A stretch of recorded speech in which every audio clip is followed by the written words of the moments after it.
With the League Cup final just around the corner, it's time for another combined Old Firm 11. I think the last time I actually did this was for the game there, it's 2nd of January, which isn't that long ago. I mean, it is like, 2 months ago, so to speak. So, yeah, have things changed? Yeah, players have been moved on, players have been brought in, but we're going to base it on right here, right now. Not what they've did in the past, right here, right now. So 11 players to go because, it is a combined 11.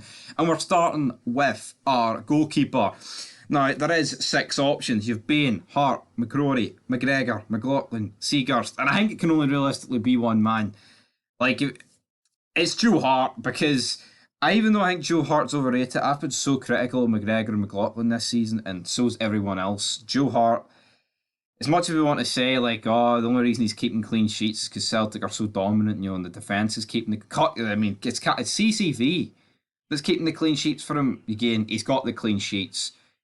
And again, I think it just has to be Joe Hart. I mean, I don't really want to put Joe Hart in there, but I'm going to have to put Joe Hart in there. Coming in at left back, I don't have much of a case for anyone other than, where is he? Greg Taylor. I think Greg Taylor's been very, very good. Moving in to right back position, I think in the other one I actually put Ralston in, but I've got to be honest, Tavernier has stepped up his game a few levels since Beale came in. He's been getting more goals, he's been getting more involved in the play.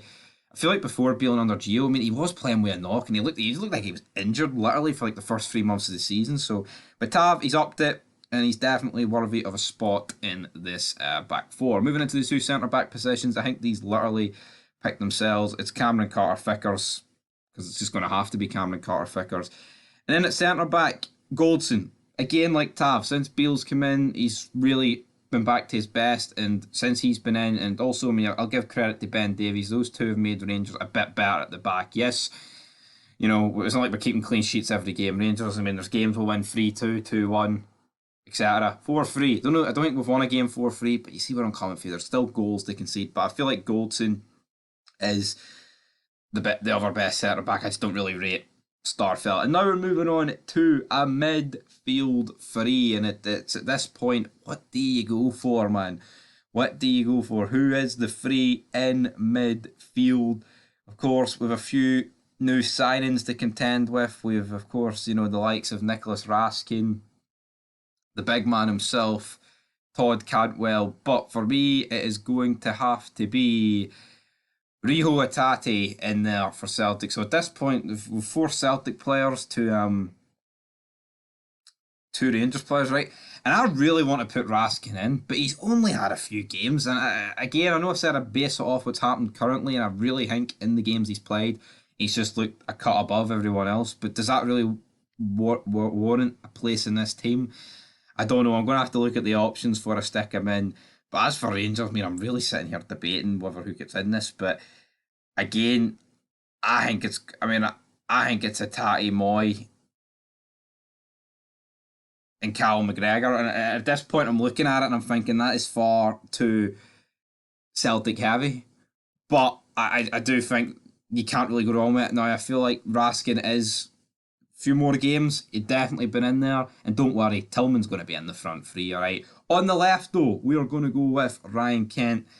I think the guy's been exquisite this season. Really good, really good. Stepped up, especially. I mean, more of this is since Beale came in. I think under Gio, everyone was playing shite, but Kent has been really good. On the right, I'm going to go for Malik Tillman, wherever he is. I mean, sad news. He might be missing the final. I really hope he's not, because it will have major repercussions. And as for the striking position, I think you've just got to go with the top goal scorer in the league, and that is Kyogo Furuhashi. And yeah, it's a very heavy, Celtic heavy team, but I'm not biased. I'm not going to sit here and pretend that I'm going to stick 11 Rangers players in for the sake of it, because I can't.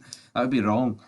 It would be really wrong. So I'm going to put in, where is he? Where's Furuhashi? If I scroll past him, no, there he is. So there is the team. We've got Hart, Taylor, Goldson, Carter-Vickers, Tav, Hatate, McGregor, Moy, Kent, Kyogo, and Tillman. Like I say, you could stick in Raskin. I mean, who would I take out of that Celtic three for Raskin? Again, very hard. Moyes had a brilliant season after a slow start. McGregor's just been consistent. Hatate doing what Hatate does. So, it would be hard to replace someone with Raskin.